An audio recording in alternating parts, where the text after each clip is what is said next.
Всем привет! Сегодня будем изучать новую схему плетения браслетов, а именно вот такую модель. Для плетения этого браслета нам понадобится 5 полос одинаковой ширины.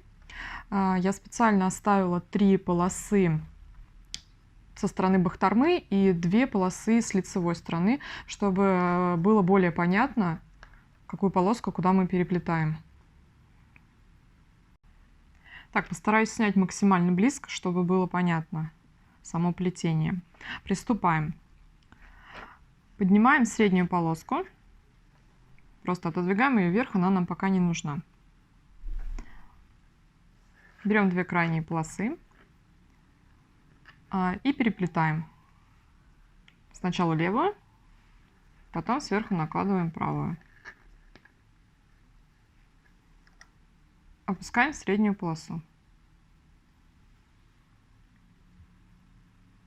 Вот так выглядит первое переплетение. Далее берем полосы, которые идут у нас лицевой стороной. Что такое? Сначала правую полосу, затем левую полосу. Подтягиваем сразу.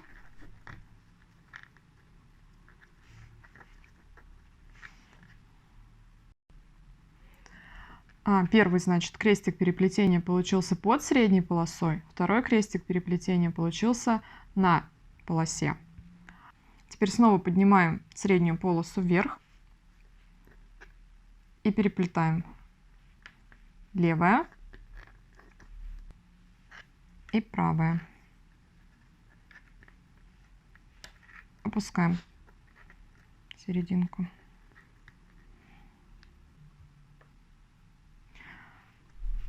Вот так. Обратите внимание, что полосы я положила наверх, на полоски, которые лицевой стороной. То есть они у нас всегда будут идти снизу. Теперь мы переплетаем, накладываем на среднюю полоску правую, затем левую. И снова получаем вот крестик переплетения здесь. Поднимаем среднюю полосу,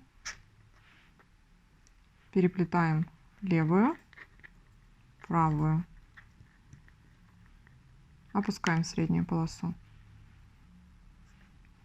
Полосы, которые лицевой стороной, идут под полосы, которые вверх бахтармой.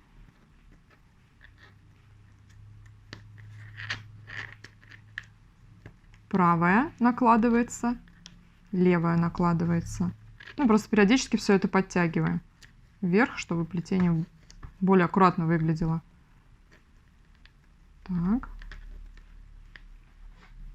Поднимаем среднюю полосу, левая, правая, опускаем среднюю полосу.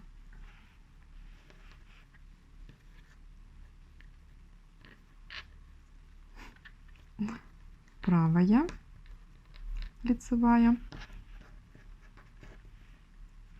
Так, и вниз тянем, левая, лицевая. Просто у меня уже полоски заканчиваются, поэтому мне очень трудно все удержать и плести одновременно. Поднимаем серединку. Сторона бахтармы идет. Левая, правая. Опускаем серединку. Вот такое аккуратное плетение в виде цепочки у нас получилось. Далее для завершения браслета можно использовать либо фурнитуру, в которой будет все полосы кожи скрепляться вместе, и она будет застегиваться на руке, либо с помощью 2 кусочков кожи просто склеить, либо прошить и уже установить фурнитуру, кнопочку. Вот такая схема у нас сегодня. Спасибо всем за просмотр. Жду всех в новых видео. Всем пока!